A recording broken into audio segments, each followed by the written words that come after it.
One of the interesting things I've run into with some subgenres is that the first memorable game you played in it can be the one that sets the bar for every other one you run into. Normally, you'd think that games from years or decades ago would have a hard time doing that, but especially in the more casual or indie spaces, I've found that this happens with some regularity. When it comes to the time management subgenre, the gold standard I tend to still refer back to is the classic diner dash.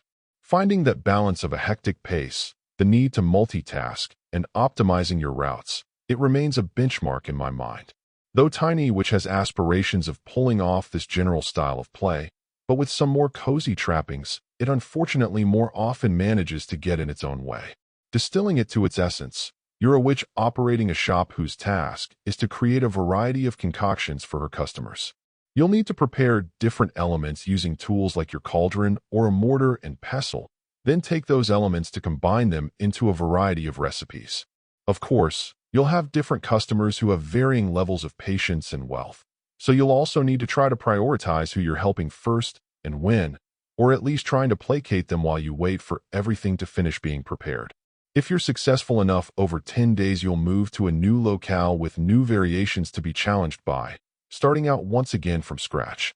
My primary issue here is one I've had with numerous games in the space, and that's the fact that it is designed less to test your multitasking than your patience. Even as you flesh your shop out with new and improved equipment or other items that will help you out, you're too often at the mercy of a poor fixed layout and too little equipment to do a reasonable job of satisfying your customers. Rather than being a hectic and fast-moving affair where you'll be able to amaze yourself at how much you can knock out solo, you'll spend a fair amount of time simply waiting for something to finish. Yes, you can try to talk to customers to dial down their impatience or sweep up messes from the leaky roof or irate patrons. That said, the lifeblood of your successful shop is usually hamstrung by there being more potential business than you can handle, so you'll simply limp along, picking who will give you the most money and having to ignore the rest. Maybe the problem is just me, that I want to be able to work out what I can do to optimize my activities, the layout of my store, or some other factors to then kill it every shift. But this isn't a game designed to do that. Instead, you'll need to live within your limitations, do your best with what you've got, and sort of limp along overall.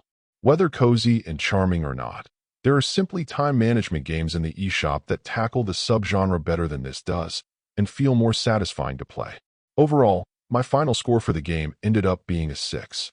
And if you're interested in picking it up, it's currently available on the Switch eShop for $9.99. Thank you for taking the time to listen to this review.